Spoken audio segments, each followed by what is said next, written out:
Alright, having brought this in here, now we need to just clean it up a little bit because it's just a bit too much stuff around here to be able to trace it. So let's go to our visibility graphics. So you can type in VG or VV on your keyboard, for example, as a shortcut.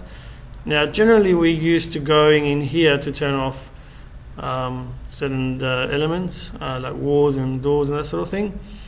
But for this, of course, we need to go to the imported categories area, and this is what's available basically. We'll just expand that out, and what you can see, and this is the only place you'll be able to see anything relating to layers or AutoCAD layers in here. So just go through and just see if you can recognize any layers and turn them off. For example, we don't want any beds. Basically, we want to end up with just the walls and the roof, perhaps. So easements, the gutter eaves are good to have. Edge of concrete we don't need. Fence can go. What else have we got? Garden beds. We need the house. Internal can go. Oh, sorry, internal walls, so it can stay. What's going on here? Internal curb can go. So there's quite a few.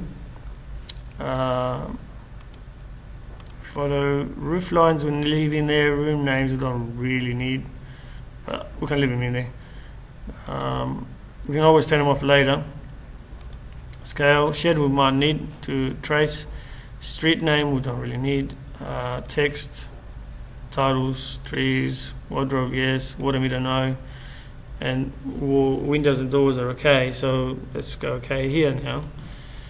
And basically that's what I wanted to end up with, something like that. We probably don't need the internal robes either, but anyhow. Alright, so we've got that there. So what we want to do is work out what size of walls we have, so we can start creating the walls and tracing them. I'm not sure what the height of the do we have any elevations of this? I'll just double check here. Go into paper space. There's a plan there. We don't have any elevations, so I don't know how tall it is, but I'm just going to guess the ceiling level is about 2700, and we'll sort that out. It doesn't really matter. Okay, so let's just have a look and see. In here, there's for some reason these lines don't go to the edge of the wall, so I don't know why. But if I just measure something here, from the end of that to the end of that, it's 230, but to over here is 260. Well, that's what that says. If you've got access to AutoCAD, it's always good to go in there and double check. And here we got that to that. That's 95. Okay. Let's just double check that with AutoCAD. So we'll go back to here. Let's have a look. So the distance from here, just type it in DI for distance. There's a ruler here anyway. From here to there, to perpendicular actually. I'll just type in, or I'll just put in perpendicular. Shift right click. There. 260, that's correct. So it's probably, just double checking, it's all right. So let's go back. So we want a wall that's 260, but I don't think there is one in here. And is this house brick veneer? I think it would be at that size. So let's go with a wall. Let's go with a structural wall as usual. And it's 270. There's no 260 in here, but there's a 250. I'm going to assume it's a timber frame. I don't know. So what I'm going to do is probably create a new one, new type. I'm not sure why it's 260 because it could be that it's including 10mm plasterboard on there, for example. It could be a 250 with a 10mm plasterboard. So if I just edit this type, I can go a couple of options. I can duplicate this, and I'll make this one here 260. Now we've got 260. That doesn't change the size, it just changes the name. That says 250 still there, but if I edit that, I can have a look here. It says that's made up out of a 90 load-bearing wall, which is timber. It's got a 50mm gap, and it's also got 110mm of brick. So I could say that that's probably what it is anyway, and probably what the surveyors measured internally when you go on site and measure the width of the wall. So it will also show you the plasterboard that might be on there. So we could add insert here and move this new insert here down to be on the inside face, which is see layers below wrap. Basically something below here is inside and something above that is external to the timber wall, which is at 90 wall. Alright, so we're looking at here, we're looking at the external wall. It tells you here as well, that's the exterior side and that's the interior side, and so that's how you move them around. That's where it's going to end up. So I want that 10 millimeters that I'm going to put in to be on the inside face. So I put in the size there. Category, I could tell it what it is. Actually, let me just, sorry, click here for a minute.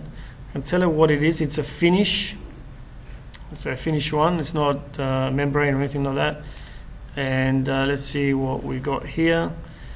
I don't know that we've got plasterboard, but they call it something else in America. What do they call it again? Oh, what? Sorry? Drywall, no, gypsum. Call it something else. Try and find it. I can't see it here. But anyway, at the end of the day, we don't have to really, for our purposes, tell it what it is. But it's just gypsum. That's what they call it. They call it gypsum wallboard. So that's equivalent to our plasterboard. So okay that. Alright, so if we okay that now, we've got ourselves a new wall that's 260 and we can better trace it that way. So now it's a matter of, in fact I'll change these to fine so I can see where my bricks are going. And also I'm going to trace around here, I'm going to trace this. The other thing I'm going to set up here is that it draws it upright rather than down into the ground. I'll connect it to the level 1. Alright, and I'm not going to do center lines. This is a perfect example where I've got a face to work with, exterior, and I'm going to go from here to here to here and just trace it around this building here. Alright, so I'll just pause this and I'll go around a bit. Okay, so I've been around and just I finished that wall, and it's sort of having some issues here which we've got to sort out. But when I was doing this up here, it wasn't quite lining up here, so we had some issues. I just guessed where this goes, and it's not going to be in the right spot. Let me just put this into a wireframe for a minute. No, can't see that very well. Okay, so by the way, there's a few other options when you bring in this plan. If I just click on it, just get out of the wall. It gives me the option to explode it. You can do like a partial explode or a full explode. The recommended is full explode because sometimes it's apparently you can lock up your computer from the experts if you do partial. But let me just get rid of this again. Just show you from here. Let's delete this as well. Okay, so let's hit it again. Wall, structural. Go from here to there. That seems to have fixed it up. If I just delete it and start again, let's see if it still stays like that. But I had problems up here, so it's not. Oh, there you go. It's picking it up now, so it's fine the second time around. Just deleted it and came back in, and it's fine. Okay, so there's that. That's still okay down the bottom. So all I did is just delete it and start it again. It's behaving now. Alright, so just keep going around. Now here, it's not really getting it, but we can just go there. But then that's no good. So let me just undo one back. I did the whole thing. Alright, so just what I want to do is I'll push that back to that point. So sometimes you have to put it in and then just drag it back to join it.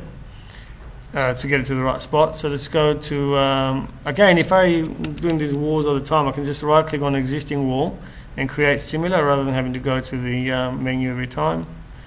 And then here. Now we don't put in the doors, of course we'll put them in afterwards. So we're just making out the wall is continuous at this point. So it goes there, and there, and then finish it off here. Alright, that didn't join very well there, but it did now when I escaped. Alright, so that's the that's what we've done. If we have we can have a look at this in 3D. I'll look through here. So we've got our little house on there already, just the outline of it. And as I said to you before, it's probably 2.7 high, not 4 meters high, or it could be 3 meters depending on the house. Careful when you click on this, it just moves things around. 2700 is what that is. And because I've done that, it would have lowered everything down to that. And if I go to the 3D, which I should have now somewhere here, it lowers that as well. Okay, so that's the external walls. We're going to put in the doors in after and the windows.